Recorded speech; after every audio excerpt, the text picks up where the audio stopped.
Inside Armada, au cœur de l'événement avec Radio Sensation. Un week-end spécial sur Sensation pour l'Armada de Rouen 2023, premier rassemblement mondial de grands voiliers actuellement en Seine-Maritime.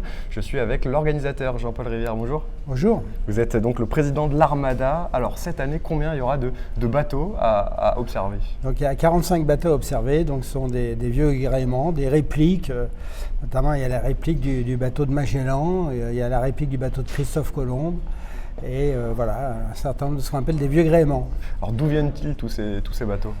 Alors, il y a beaucoup de bateaux qui viennent, les bateaux qui sont de réplique de Christophe Colomb et de Magellan viennent d'Espagne et de Portugal, mais bon, il y a le Guatémoc qui vient du Mexique, il y a le Bimasushi qui vient de l'autre côté de la Terre, de l'Indonésie. Voilà. Il y a un bateau polonais aussi. Il y a un bateau polonais qui vient de Polonais. Et bien sûr, on n'a pas invité les bateaux russes, puisque vous connaissez le contexte. Mais de toute façon, il y en avait il y a 4 ans. Il y a 4 ans, il y avait 3 grands bateaux russes qui sont de la taille du Darmozhezi, c'est-à-dire du bateau polonais, bateau de 110 mètres de long. Alors pour faire venir tous ces bateaux, comment ça se passe? Comment est-ce que vous vous y prenez, vous, en tant qu'organisateur? On s'y prend déjà 4 ans à l'avance.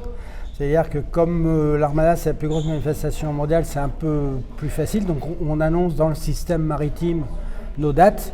Comme ça, déjà, les autres manifestants, entre guillemets, font des événements en dehors de cette date-là, parce que pour pas qu'il y ait de conflit.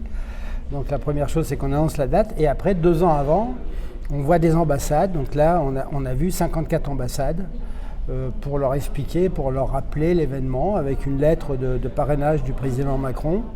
Et on va voir comme ça les ambassades, et c'est les ambassades après qui essayent de convaincre leur armée, parce que souvent c'est des bateaux-écoles militaires. C'est ça, il y a des bateaux civils, mais il y a aussi des bateaux militaires. Donc ça, c'est toute l'action pour faire venir les bateaux militaires, c'est les ambassades. Après, il y a des bateaux civils, donc ça c'est un peu plus facile, c'est toujours des vieux gréements, mais qui font un peu commerce de ces manifestations. Donc nous, là, on les affrète pendant 10 jours, et après on les reloue à la soirée aux entreprises. Et tout ce système de bateaux s'équilibre financièrement, donc entre tout ce que ça nous coûte et ce que ça nous rapporte de côté entreprise. Alors réunir tous ces grands bateaux, c'est évidemment pour essayer de susciter des vocations pour les plus jeunes. Vous, comment est-ce que vous avez vécu, comment est-ce que vous a été transmise cette passion pour les grands voiliers? Pour la mer. Alors moi personnellement, mon papa m'a emmené sur un bateau quand j'avais 10 ans. Donc effectivement, c'est un peu mon deuxième métier, la voile. Mais avant tout, je suis avant tout un chef d'entreprise au départ. Et donc maintenant, un organisateur d'événements. Mais mon métier principal, c'est d'animer les entreprises. Voilà comment moi, je suis arrivé. Après, l'objectif de l'Armada, c'est de faire rêver les gens. Et maintenant, c'est devenu un bien commun normand. Ça appartient un peu à tous les Normands. Et c'est le mot qui est le plus connu en Normandie après le mot débarquement.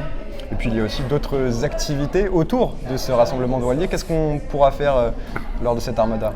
Il y a au moins une vingtaine d'activités. Donc l'activité la plus connue, c'est les concerts. Et donc l'Armada, ça se situe au barycentre de 4 collectivités locales, donc la région, le département, la métropole et la mairie. Et donc les concerts sont financés par la région de Normandie. Donc il y a 3 vedettes par soirée ou 3 groupes par soirée, et ça sur 9 soirées.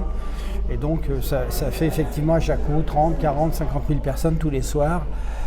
C'est la plus grosse activité après la balade sur les quais, quoi.